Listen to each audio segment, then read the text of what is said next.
Hey guys, it's Nikki, and a new patch just dropped for The Last of Us, including the new weapons and a few changes to the game.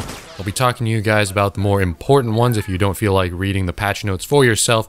But if you are one of those people who like actually reading words on a page, then I will link that down below in the description for you if you feel so inclined. A bunch of weapons have been added, and the new maps as of this recording are not out yet, but they should be launching sometime this week according to Naughty Dog. Let me talk about these weapons first.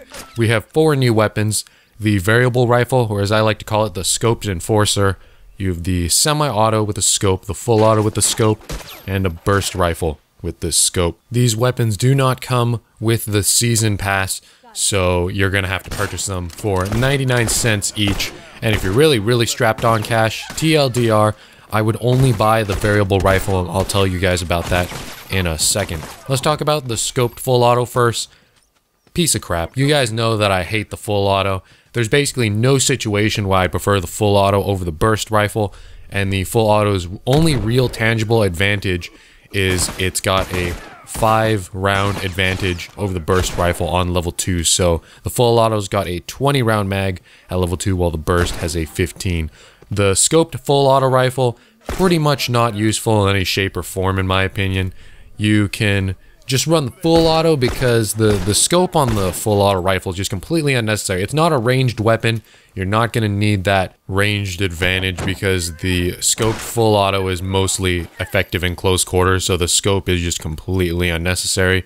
The scoped burst rifle, it's alright. I used it, did pretty well with it, but I would prefer the normal burst rifle because the downside of using the scoped burst rifle, because you don't just get these scopes for free, is that it costs more to upgrade. So the normal burst rifle upgrades 300, 600 for level 1 and 2 respectively.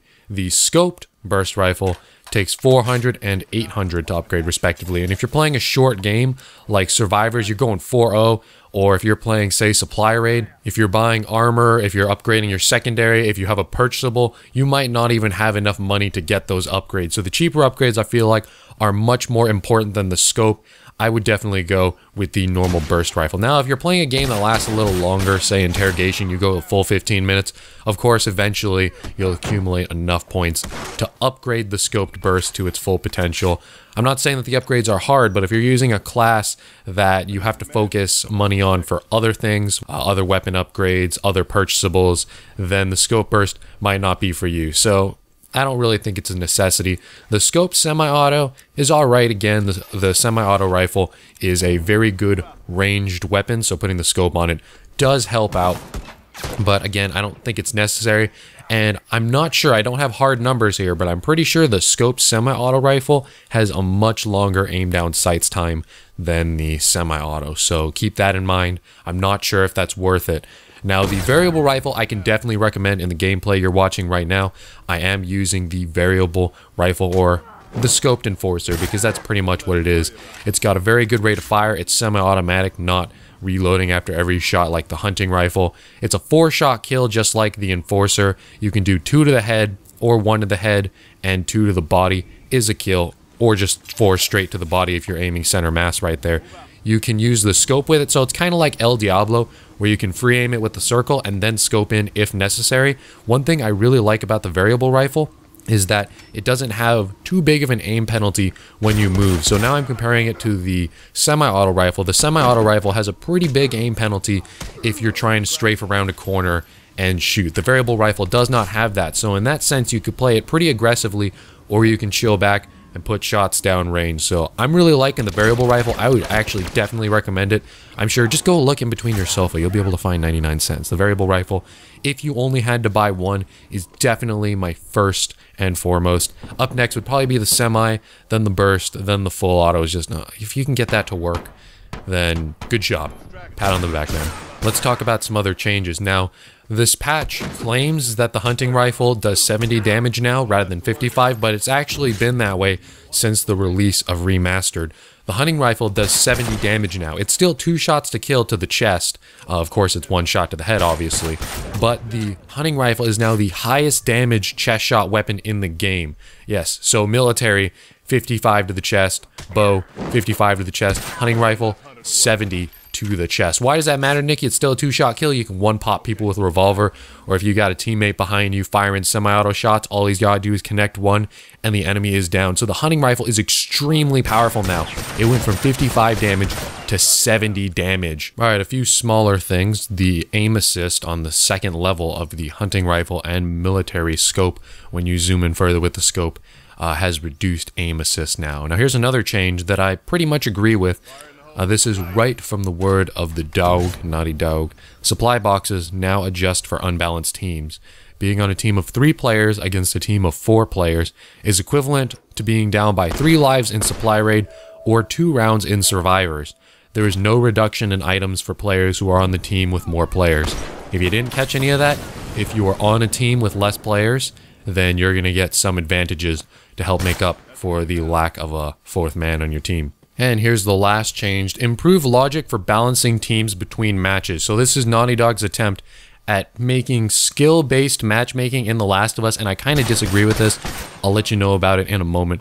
But players are rated based on their combined leaderboard KDR values from supply rate and survivors. This is straight from the notes. Teams are balanced such that the sum of each team's player ratings are as close as possible.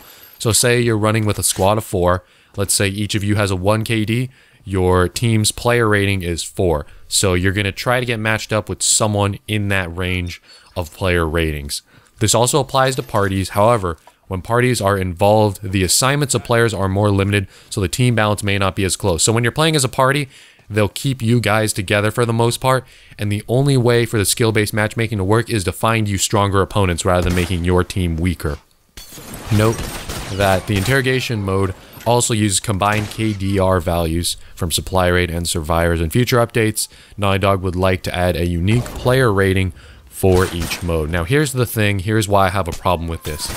KDR is absolutely not an accurate representation of player skill. Let's say you're a support player, you're going around healing people, reviving people, giving out gifts. You might not have a super high KD, but you're not a terrible player. Maybe you're that guy who's got the balls to open the interrogation box every time, and you get shot down a lot. You're not necessarily a bad player for that. So KDR isn't necessarily a statistically evident value of your skill level. And also, this is another reason why I have a problem with this. Let's say my player rating is 10. My combined KDs from supply rate and survivors is 10. It's actually 8, but let's use 10 for the sake of this argument. It'll make numbers nice and simple for you guys to understand. Let's say I'm trying to play with my teammates who all have KDs of 0. Let's say they're just complete trash.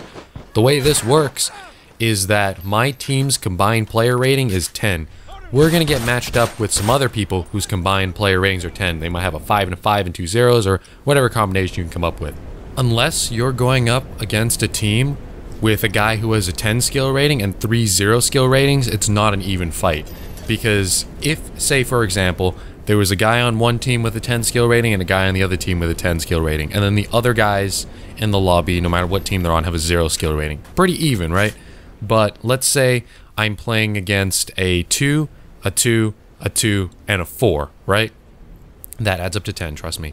And again, let's say the people on my team have a 10 KD, a 0 KD, a 0 KD, and a 0 KD. I know these are unrealistic numbers, but we're doing it for the sake of argument. So, the guy with the 10 KD is going to have a really freaking easy time just mopping the floor with the enemy team. He's going to be backpacking hardcore because there's a guy with a 2, a 2, a 2, and a 4 on the other team. The gap between 4 and 10, kind of big, and realistically my skill level is 8 if you take into account my supply rate and survivor scores, so I would still have a super easy time mopping up the floor with these guys.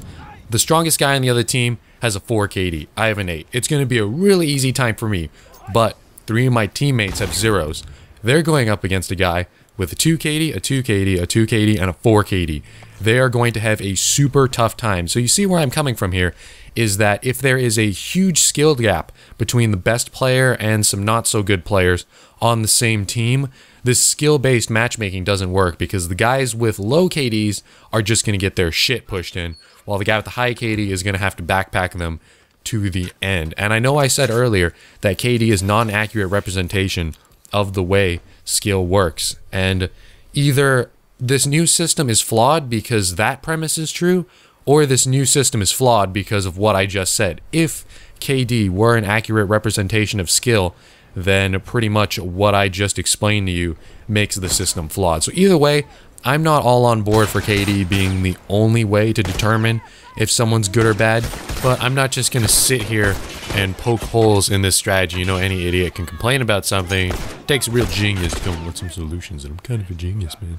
So, I do recommend taking into account things like revives, assists, win-lose ratio, or just make it random again. To be completely honest, I would prefer the random system. Sometimes you get a team that's really easy, sometimes you get a team that's equal. I would prefer that random system better, rather than always making it so that the weaker players in the party had a harder time. That's pretty much everything in the patch notes that's important. Of course, they fixed a few glitches and bugs. You can read up on that for yourself. And thank you all for listening to the video. Remember, you can find me on Twitch at twitch.tv/StealthShampoo if you want to watch some awesome The Last of Us Remastered gameplay. I'm going to head out now, guys. Thank you all for listening, and I'll see you all some other time.